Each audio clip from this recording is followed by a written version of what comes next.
Export debt adalah kemahiran yang mumpuni dari seorang entrepreneur. Dan kalau ada pemimpin yang bernegaranya memahami teknik entrepreneurship, ditambah dirinya memiliki jiwa nasionalis, secara perekonomian harusnya akan membuat negara Indonesia itu sangat makmur. Tentunya sekali lagi dipastikan pemimpinnya selain memiliki pemahaman entrepreneurship juga harus nasionalis dan tidak berhutang pada oligarki. Yang paling sulit memang untuk menang dalam pemilihan tanpa kekuatan cuan itu berat, hampir tidak mungkin. Karena itu banyak yang berhutang pada oligarki untuk cuan pemenangannya. Dan sejak saat itu dia sudah tidak nasionalis lagi. Fakta data, yang punya cuan kan hanya oligarki. Makanya politikus dan pejabat tertinggi sulit menang tanpa dukungan finansial dari oligarki. Itu adalah fakta. Selama oligarki jadi bohir dan jadi sponsor, maka rakyat selamanya akan jadi penonton dan hanya jadi pasar. Saat ini, para calon yang ada semuanya adalah birokrat. Tidak ada yang berangkat dari entrepreneur nasionalis tanpa aliansi politik oligarki.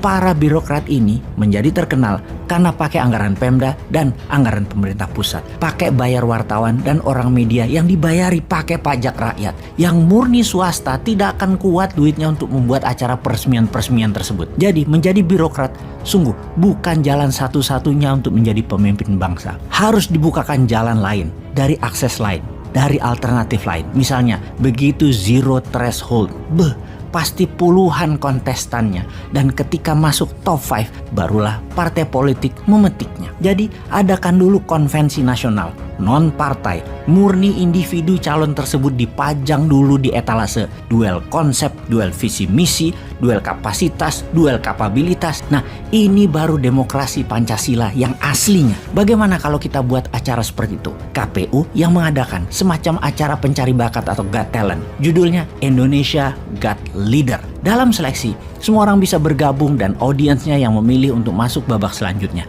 Sampai tersaring 10 besar. Ketika 10 besar, ya diserahkan kembali ke partai politik. Mana yang mau mereka usung. Pastinya tanpa partai pengusung pun, kandidat berhak maju. Bagaimana sahabat muda? Setuju? Ayo buat resolusi dan kerahkan kekuatan Anda. Ekspresikan ide ini demi Indonesia berdaulat, atau Indonesia akan tetap jadi korban hutang. Sahabat semua, kita kembali ke export debt yang saya contohkan dari apa yang pebisnis biasa lakukan, dan kali ini pengalaman pribadi saya. Saya memiliki sebuah mesin pirolisis untuk membuat oli bekas jadi bensin, jadi solar atau MFO, Marine Fuel Oil, di Pasuruan, Jawa Timur.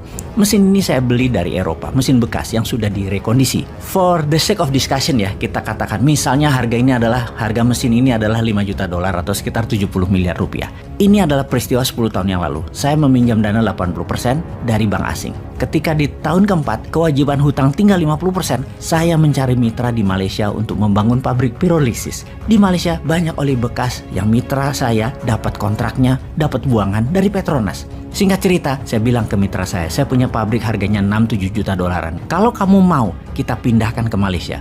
Mitra saya dapat 80% saham, saya hanya 20%. Tanpa keluar modal mitra saya tersebut. Dan tak lama mitra saya dapat pinjaman bank, kira-kira 80% dari nilai proyek tersebut. Pabrik itu sekarang masih jalan, namun kapasitasnya tinggal hanya 40%. Harusnya sih sudah diamortisasi, sudah nol nilai dagangnya. Intinya hutang saya dengan jaminan pabrik di Pasuruan tersebut lunas pada bank dan juga plus profit. Masih punya saham 20% lagi di Malaysia. Kali ini yang berhutang adalah mitra saya yang di Malaysia. Itulah yang dinamakan export debt yang banyak dilakukan oleh pengusaha dari negeri kakak tertua yang jadi pujaan banyak pejabat di sebuah negara. Cerita pirolisis adalah kisah nyata. Mudah-mudahan sahabat semua jangan sampai membayangkan ada pabrik di Sulawesi atau ada proyek yang banyak di Indonesia semodel begini yang bernama export debt. Itu tidak ada. Pengusahanya merangkap pejabat, semuanya pinter, tidak oportunis, tidak mumpung jabat, juga tidak berhutang pada oligarki. Mereka semua pasti nasionalis.